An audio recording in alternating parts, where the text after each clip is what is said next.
Well, I'm back again, and now on to ranking Season 3 of The Simpsons. So, here we go again. So, here we have the only Simpsons episode to be banned from streaming services and DVD release as of 2019. And honestly, whether you believe Michael Jackson to be guilty or not, I don't think the episode should be swept under the rug, especially when A Bug's Life is on Disney+, and we all know who voiced the villain in that movie. But looking at the quality of the episode, yeah, it's a great one. It has hilarious moments throughout, but also a certain amount of poignancy, and it brings its two plotlines about Homer quote-unquote meeting Michael Jackson and Bart forgetting Lisa's birthday together, in which quote-unquote Michael helps Bart write a song for Lisa, which genuinely slaps. This is a funny episode.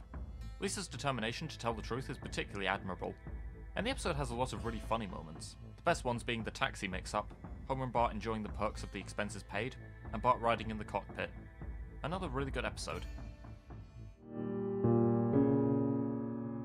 An episode that shows that even though Homer acts like he resents Ned, he does secretly ultimately care about him, going from wishing for his store to be closed to actively seeking people to go to it. A really funny and heartwarming episode overall. While I do think it takes slightly too long to get into the main plot, I do like this episode overall. Joe Mantegna makes his first appearance as Fat Tony, and certainly brings a sense of comedic threat. A detail that stood out to me on my most recent rewatch was how Principal Skinner advises Bart to make a game out of licking envelopes, which foreshadows the way he stayed sane while trapped under newspapers. A very nice connection. We get an amusing A-plot in which Homer saves the plant by luck, only to wonder if he really is a hero, which comes to a funny ending. We also get a good B-plot about Bart and Milhouse, which comes to a heartwarming end where Marge defends Bart, prompting Milhouse's mum Luann to let them play together again. Two good plotlines in an overall good episode.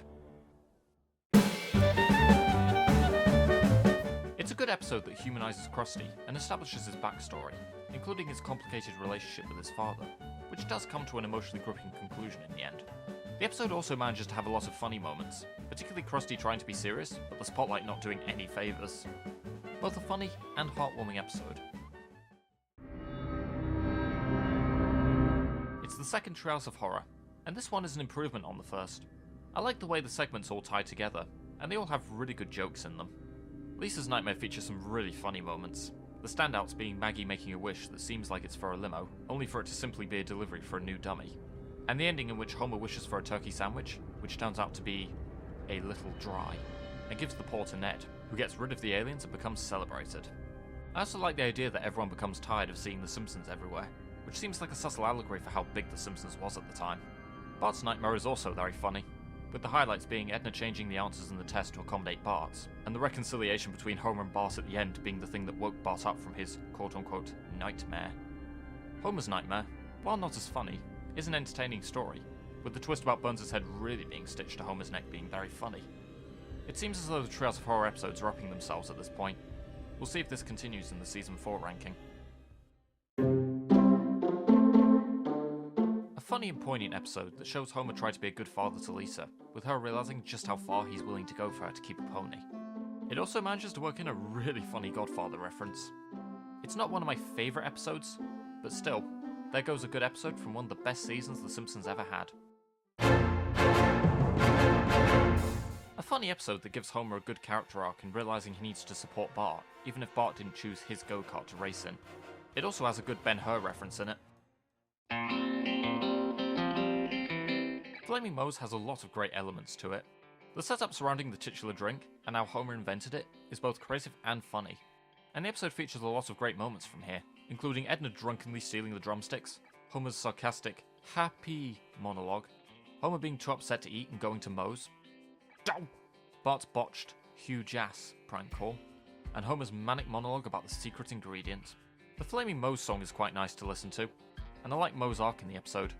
While he is quite selfish, he does eventually come to acknowledge the drink as Homer's invention in the end, serving him one free of charge. Great episode. Other than the fantastic Land of Chocolate fantasy, the episode is never hilarious, though it does have good jokes, such as the one about Lenny's smile. And I do like Mr. Burns' arc of buying back the plant upon realising his former employees no longer fear him. It's far from the best of the show, but it is a good episode overall. very funny and heartwarming episode. It not only manages to have a lot of funny moments, including Homer's reaction to Smithers' questions at the job interview, and when he accidentally spoils the ending of The Empire Strikes Back, but it also shows how dedicated Homer is to providing for Marge and Bart, with the poor view from The Way We Was coming back. A great episode overall. Radio Bart is a great episode that has hilarious moments throughout, including, but certainly not limited to, Bart's free birthday sundae, the Neapolitan ice cream scene, and several of Bart's microphone pranks. I also think the episode's commentary on people trying to profit off tragic stories is well handled, with the town trying to profit off what is seemingly an awful event. And yeah, it's just a great episode overall. While I do wish the B-plot with Marge and Bart had more to it, I do like the A-plot, and Homer's arc of putting Lisa's love for him before money. The episode is also home to good jokes, particularly people skipping church to watch the game, with one of the few attendees leaving when being reminded of it. This is a good episode. While it's not particularly funny, it is satisfying to see Marge take a break from the stress of looking after her family. Bart the Lover is an episode that shows just how well The Simpsons can balance comedy and poignancy. The plotline about Bart tricking Edna into thinking a man loves her starts off as a cruel prank, but it then turns into a beautiful closure, in which Bart works with his family to write a final letter that makes her continue to feel loved. If I were to mention how good the recurring voice actors were all the time, I'd probably repeat myself a lot. But I will point out two specific vocal performances in this episode that stand out. One is the late great Marcia Wallace's Edna, who shows the depression and loneliness that plagues the character, and earned a much deserved Emmy for her performance. The other is Dan Castellaneta, who was always fantastic as Homer, and in this episode really shows the comedic anger he endures trying to build a dog kennel. And on that note, the side plot in which Homer tries to cut back on swearing is frequently hilarious, though Ned Flanders without a moustache looks slightly uncanny. Ugh. A fantastic episode, and one of the best of Season 3. The first episode to beat The Cosby Show in the ratings, Homer at the Bat is a classic episode, with constant hilarious moments and memorable celebrity cameos. Unlike a lot of modern episodes, where the celebrity cameos are shoved down our throats, these cameos were actually worked into the story, with Mr. Burns hiring real-life softball players to play for his team. What truly makes the episode great in my opinion, is Homer's ambition to play with his magic bat, as well as how he wins the game at the end, which I won't spoil. And also how the softball players end up dropping out, with incidents including Ken Griffey Jr. developing gigantism, and Joe Canseco saving a woman's possessions from a burning building, individually. A classic episode with a great amount of humour. I like how this episode puts Bart and Lisa in opposite situations, Bart bringing orders to the school, and Lisa rebelling. The twist about the teachers requiring books for answers, and then stressing when the books are stolen, is very funny. And it has a heartwarming ending, in which Bart sacrifices his credibility to prevent Lisa getting expelled, and she consoles him by resuming playing her saxophone. Really good episode. This episode is home to a lot of funny moments, including the fantasy of King Homer, and Homer not knowing Lisa's birthday. But the standouts are Kent Brockman winning the lottery, and the Clockwork Orange reference, and the flip side to it. Even if the family's treatment of Santa's little helper is a bit too mean-spirited, considering the twisted stomach wasn't his fault, the episode does end on a heartwarming reconciliation between him and Bart. While Homer is unnecessarily hostile at the beginning, the rest of the episode is pretty great, with one of my favourite jokes being Homer having to drive past miles of awful smells. And it's the show's introduction to Lurleen Lumpkin, who is a sympathetic character, seeking to launch a singing career, but also hoping to become Homer's lover, mostly due to him being one of, if not the first, men to show respect for her.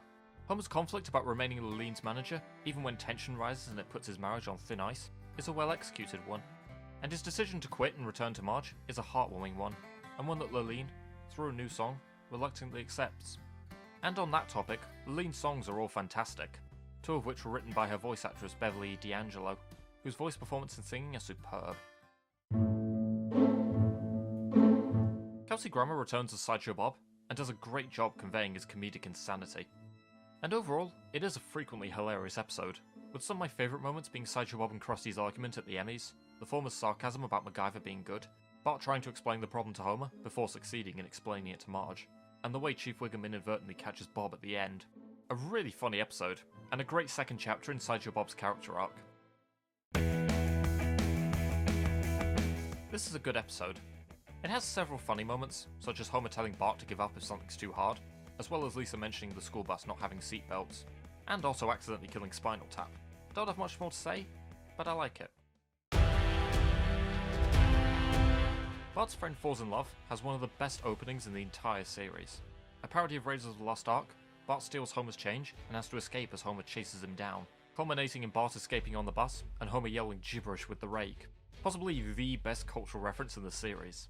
And yet, the rest of the episode doesn't feel connected to it, or even live up to it. It's a good episode, and there are other funny jokes in it, such as Milhouse's quote about Romeo and Juliet, but nothing lives up to the brilliance of the opening, and that is a shame. An improvement on Oh Brother Where Art Thou. While Homer does still get a lot of unnecessary flack from Herb, the episode does come to a more satisfying end, where Herb finally oversees the invention himself, regains his fortune, and reconciles with his brother. It also has a lot of funny moments, with Homer's award show being a funny parody of award shows, along with Homer in the vibrating chair providing a great 2001 A Space Odyssey reference, and some very funny translations on the baby translator. A really good episode overall.